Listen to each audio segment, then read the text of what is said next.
I am চৰি মই আহোমসকল বা কামাখ্যা বা লাচিত বৰফুকন তেনেকুৱা কথা মই কেতিয়াও ভবাও নাছিলোঁ কেনেকুৱা হোৱা নাই দেখিলোঁ যে বহুত অসমত তুলফাল লাগিছে আই এম চৰি সকলে অসমবাসী ৰাইজৰ ওচৰত মই ক্ষমা বিচাৰিছোঁ আসসালামু আলাইকুম নমস্কাৰ মই এইটো লাইভত আহিব খুজিছোঁ যোৱাকালি ৰাতি মই চামাগুৰিত শিঙিমাৰী জিলা পৰিষদ নিৰ্বাচনৰ প্ৰচাৰ চলাবলৈ গৈছিলোঁ তাতে মই ভাষণৰ মাজত মই হৰফ হৈ কিবা কথা মোৰ মাজত স্লিপ হৈছিলে তেতিয়া মই অনুভৱ কৰি লগে লগে মই তেতিয়া আমি ক্ষমা খুজিছিলোঁ বা কৈছিলোঁ যে মোৰ ভাষণত কিবা যদি ভুল ত্ৰুটি হৈ থাকে বা যদি মই কোনো স্লিপ হৈছে তেনেহ'লে আপোনালোকে ক্ষমা কৰিব বা আই এম চৰি বুলি তেনেকুৱা মই কৈছিলোঁ কিন্তু একচুৱেলি তেখেতে দিয়া নাই আৰু মই ভবা নাছিলোঁ মই কথাটো আচলতে মই যেহেতু গভৰ্ণমেণ্টক আমি মানে বিজেপি চৰকাৰক আমি সমালোচনা কৰিবলৈ মানে হৈছিলোঁ একচুৱেলি মই এইটো ভাৱ নাছিলে যে মই আহোমসকল বা কামাখ্যা বা লাচিত বৰফুকন তেনেকুৱা কথা মই কেতিয়াও ভবাও নাছিলোঁ কেনেকুৱা হোৱা নাই আচলতে কেনেকৈ কথাটো ওলাইছে নোলাইছে মই গমেই পোৱা নাছিলোঁ কিন্তু পিছতে মই লগে লগে তেতিয়াই আমি কৈছিলোঁ যে কথাটো আমাৰ মাজত কিবা ভুল ধৰিছে কাৰণ যেতিয়া এটা ভাষণ দি থাকোঁ ভাষণৰ মাজত বহুত ধৰণৰ কথা ওলাই যায় মাজতে গতিকে আমি এইটোলৈ দৰ্শক বিতৰ্ক কৰিব নালাগে আই এম চৰি সকলে অসমবাসী ৰাইজৰ ওচৰত মই ক্ষমা বিচাৰিছোঁ আকৌ ক্ষমা বিচাৰিছোঁ মই তেতিয়াও ক্ষমা বিচাৰিছোঁ আৰু আমাৰ মিডিয়াসকলে মানে কাটি কাটি কিছুমান নিউজবিলাক নিগেটিভবিলাক মানে বনায় আচলতে মানে টোটেল ভাষণবিলাক বা মই কোন ক্ষেত্ৰত কোৱা হয় না কি একটা উদাহৰণ যদি দিয়া হয় এইটো ক্ষেত্ৰত কিন্তু আমি একচুৱেলি ক'বলৈ কোনো মন্তব্য কৰা নাছিলোঁ একচুৱেলি আমি এইটো মানে কথাটো কেনেকৈ আমি স্লিপ হৈছে মই গম পোৱা নাছিলোঁ আৰু মই এইটো অনুভৱো কৰা নাই যে মই এইটো স্লিপ হৈছোঁ বুলি কিন্তু মই পিছতহে গম পালোঁ কিন্তু তেতিয়া আমি কৈছিলোঁ যে আমাৰ মাজত কিবা যদি ইয়াৰ মাজত কিবা ভুল ত্ৰুটি হয় আপোনালোকে ৰাইজে ক্ষমা কৰিব মই আৰু সেইকাৰণে মই এতিয়া লাইভত দেখিলোঁ যে বহুত অসমত তুলফাল লাগিছে আচলতে মই বিজেপি চৰকাৰৰ সমালোচনা কৰা এইটোৱেই কাৰণ যে মই ডিব্ৰু ৰঞ্জন শৰ্মাৰ হৈ যিহেতু আপোনালোকে জানে মই বিজেপিৰ হৈ একমাহ ধৰি নিৰ্বাচন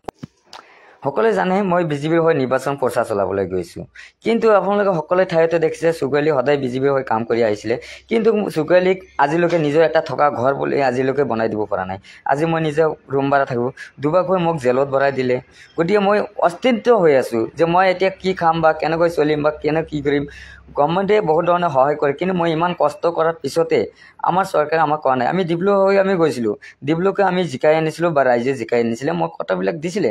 কিন্তু আমি তেখেতৰ কোনো ধৰণে আমি সঁহাৰি পোৱা নাছিলোঁ সেইকাৰণে মই গৈছিলোঁ বা সেইকাৰণে আমি গৈছিলোঁ কিন্তু একচুৱেলি আমাৰ কোনো যে আমি টাৰ্গেট কৰি যোৱা বা কৰা সেইটো নহয় আচলতে আমি সমালোচনা কৰা কথা আছিলে আমাৰ বিজেপি চৰকাৰৰ ক্ষেত্ৰত যিহেতু কিন্তু কথাটো কেনেকৈ ওলাইছে ময়ে গম পোৱা নাই গতিকে আমি আই এম চৰি সকলোকে আমি ক্ষমা প্ৰাৰ্থী এইটো কথা যাতে আপোনালোকে বিতৰ্কত নল'ব আমি আপোনালোকৰ সৰু ভাইটি হিচাপে আপোনালোকৰ সন্তান হিচাপে মই জানে